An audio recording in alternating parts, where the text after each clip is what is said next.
हमारे साथ इस वक्त कुछ खास मेहमान मौजूद हैं, उनसे आपका तारुफ करा दें। अनंत कुमार ओझा हमारे साथ जुड़ रहे हैं, बीजेपी के विधायक हैं, साहिबगंज से ताल्लुक रखते हैं और ये इलाका भी इस सो कॉल्ड जिहाद की चपेट में है।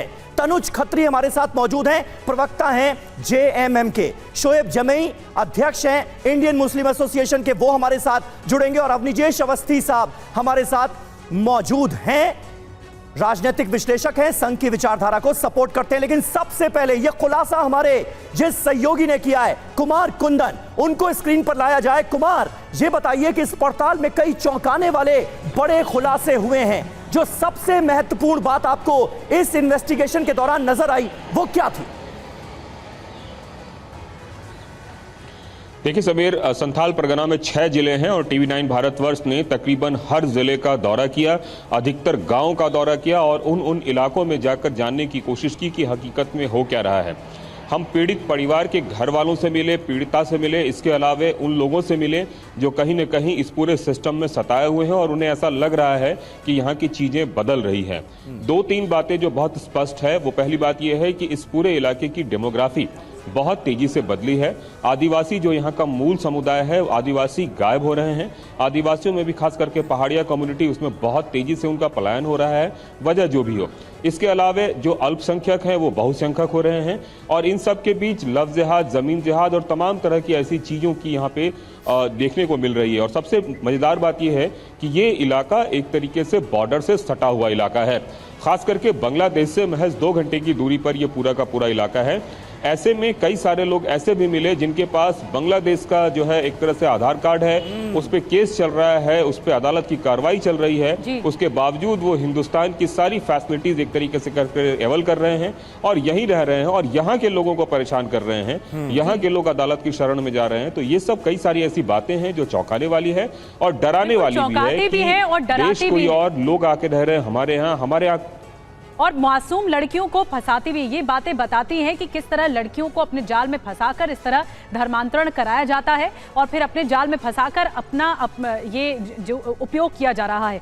अनंत कुमार ओझा हमारे साथ बीजेपी से विधायक हैं, झारखंड से ही विधायक हैं और उसी इलाके से आते हैं। अनंत जी, आपने कभी इस बात को इंफॉर्मेशन लेने की कोशिश की कि कितने बांग्लादेशी घुसपैठी ऐसे हैं जो ये खेल कर रहे हैं और ये पूरा जाल बिछाया हुआ है उन्होंने?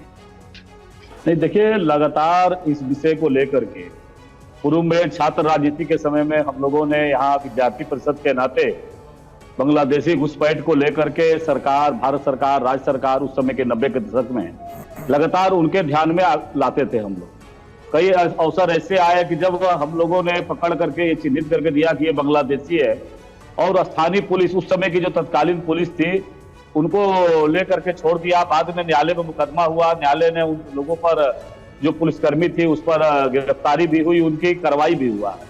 बाद के दिनों में जब यहाँ की जनता ने आशीर्वाद देकर के राज्य की सबसे बड़ी पंचायत में मुझे भेजने का अवसर दिया, तो सदन के माध्यम से सरकार तक लगातार इस बात को कहा कि इस क्षेत्र की डेमोग्राफी बदल रही है, यहाँ की जनसंख्या बदल रही है, यहाँ के जल, जंगल, जमीन पर जी ये बांग्लादेशी अनंत कुमार ओझा जी, बहुत माफी के साथ मैं आपको रोक रहा हूं। झारखंड गठन के बाद से सबसे ज्यादा लंबे अरसे तक बीजेपी की सरकार वहां पर रही और ये डेमोग्राफी अगर बदल रहा है तो एक दिन की कहानी नहीं है। तो क्या इतने दिनों तक बीजेपी सरकार सोती रही और अचानक से जेएमएम की सरकार के समय जाग गई? यही विषय आपके माध्यम से रखना चाहते हैं हम कि 90 के दशक से हम लड़ाई लड़ रहे हैं इस विषय को लेकर के।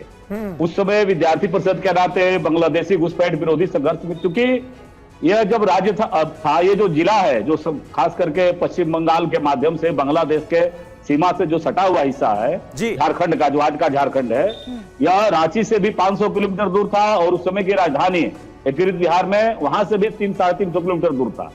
तो शासन सत्ता तक यहाँ के लोगों की भावनाओं को पहुंचाना, ये हर स्तर पर हम लोगों ने पहुंचाने का प्रयास किया। आप कह रहे हैं कि आप इस मुद्दे को काफी लंबे अरसे से उठाते आए हैं, लेकिन अब तक हुआ कुछ नहीं, ये सिलसिला बदस्तूर जारी है।